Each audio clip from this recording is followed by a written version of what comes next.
Here we are showing you eggs again.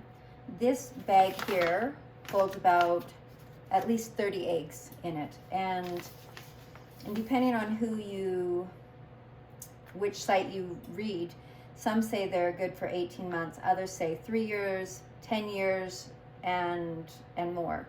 So Thrive, I think their egg product is even longer than that. But so I don't have 100% guarantee how long these would be. My guess is minimum of 3 years, because I seal them in a Mylar bag and I put an oxygen absorber in it. And I have tried them a couple different ways. I've done it where I did scrambled eggs for Darren, and I did everything from freeze-dried. The peppers, onions, and cheese, and eggs, everything from freeze-dried.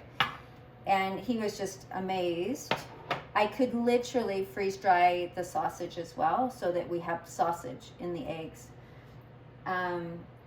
And you'd be better to use a turkey sausage if you want to do it, because it has less fat, and therefore it will keep longer in a Mylar bag, because you don't have fats in it to go rancid. So I'm going to show you my bottles. You'll be able to hear this pop. Oh, flies everywhere. I have this wonderful little device that I got from Food Saver, and it's a little vacuum sealer for your jars.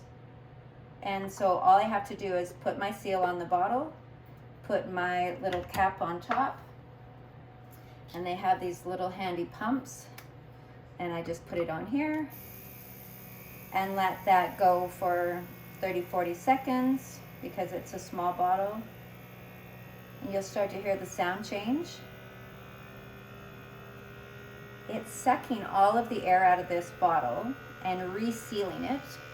So that will allow me to keep my freeze-dried food better longer. This will keep in this jar for a year or more. So sometimes you feel like, oh, well, I open this big bag of freeze-dried product,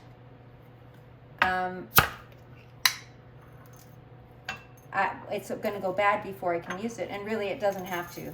Your freeze-dried product, as long as you keep it away from moisture especially, and light if you can, it keeps a crazy long time, even in just your glass bottle.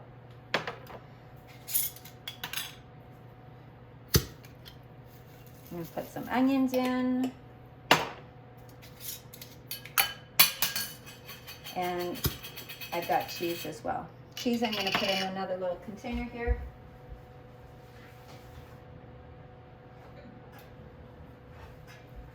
We're going to experiment here again, because the last time I just poured it in the eggs while it was cooking. I'm actually going to put some here in my bowl. I'm going to put just a little bit of warm water in, not too much, because I want this to be able to hydrate but not get really mushy. So I'm not going to put a lot in it. You can always add, but you can't take it out.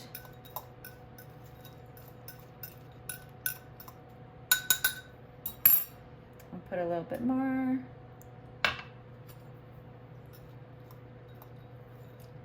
And I'm just going to let that sit in the water so it can rehydrate itself while we do the other. Now I have to get more water for my eggs. So I have about 3 tablespoons of eggs in here. So I'll do 3 tablespoons of water.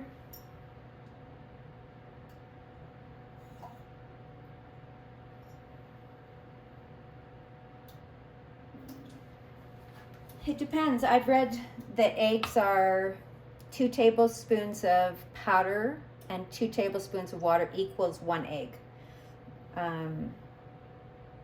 So we will pour this in here. We're going to let it sit. Give it a stir. When I did it the last time, when I tried it the very first time, I tried to whip this pretty good, and I let it sit for several minutes. I just wanted you guys to see it right from powder. You can see it's getting thicker. It's got some colors in it, so it'll keep rehydrating the egg granules for a while. We'll let that sit, and we're gonna add water to our vegetables. This time I'm gonna put some warm water because it'll help them hydrate better, and it's not really gonna cook them. Hopefully you can see this. I'm new to this camera stuff.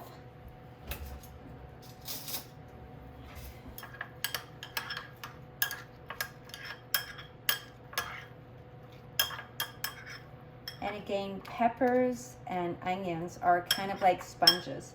So they reabsorb. Oh, I can smell peppers and onions already. It smells so nice. I'm gonna let that sit for a second. I'm gonna get my pan hot.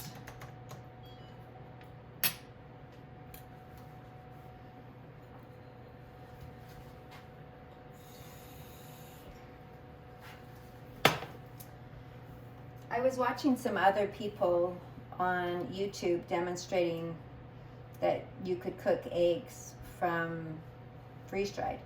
And when I looked at their eggs, they were flat as a pancake, like thin, thin, thin, like a cake. And I just thought, ooh, yuck. If freeze-dried eggs have to be like that, I'm not sure I want any of them. So I decided I was gonna have to experiment and see if I could change it up a bit. So this is what I tried. Hopefully it's successful this time.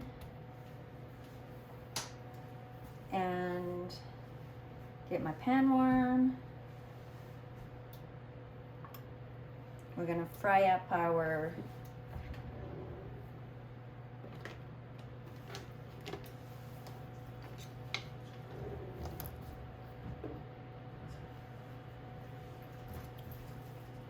onions and peppers for a minute.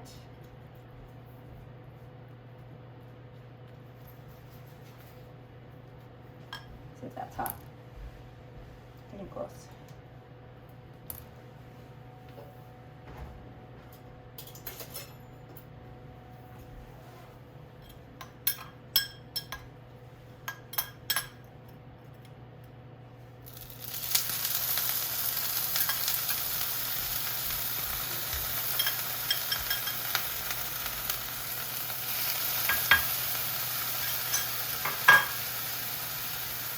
Gonna add a little salt and pepper.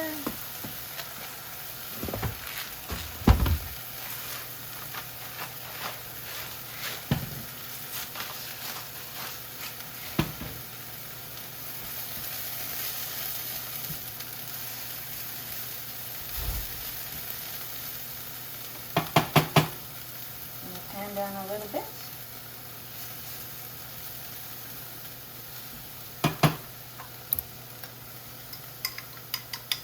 Hopefully these have rehydrated long enough. Last time I let them sit a tiny bit longer.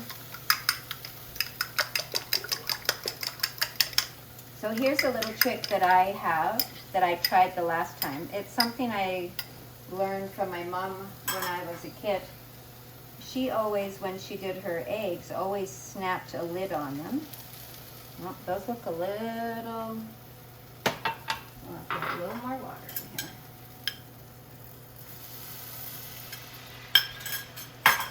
Add a little more salt, a little pepper. But what my mom would do is she would have the moisture, and so you can see it's starting to cook already. And I'm going to snap the lid on it for a minute and get it cooking. I've got my cheese here. And it's rehydrated quite a bit, but not mushy. I'm going to throw my cheese on now.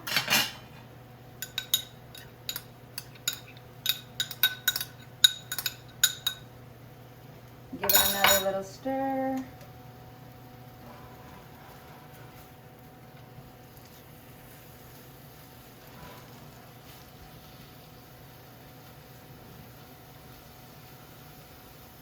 This is where if you want hot sauce, you can add hot sauce. You can actually even freeze dry hot sauce and have a powder form. Throw my lid back on. Should have had a bigger lid. This one's kind of too small for this pan. And add a little moisture again. Eggs like water. They don't go rubbery if you can keep as much moisture in them as possible. And look at this. I don't know if you can see that. They're not quite done, but we have fluffy eggs.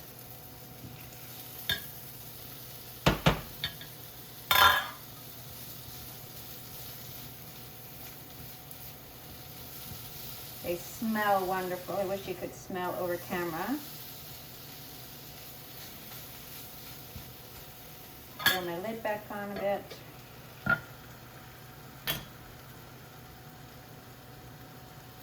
We'll get pork and we'll have to try these things.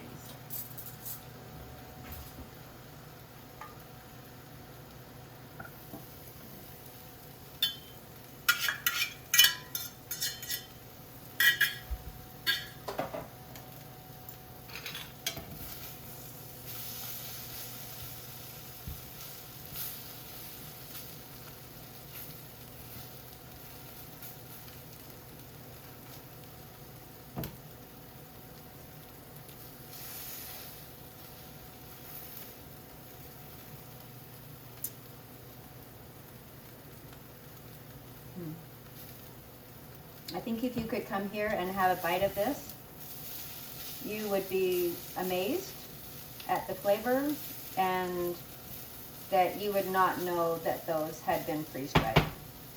And the last time I had let the eggs sit a little bit longer to rehydrate, and I think they even puffed up more than this. And so I will totally keep freeze-dried eggs in my food storage because what a treat to be able to have that if you can't get a hold of fresh eggs.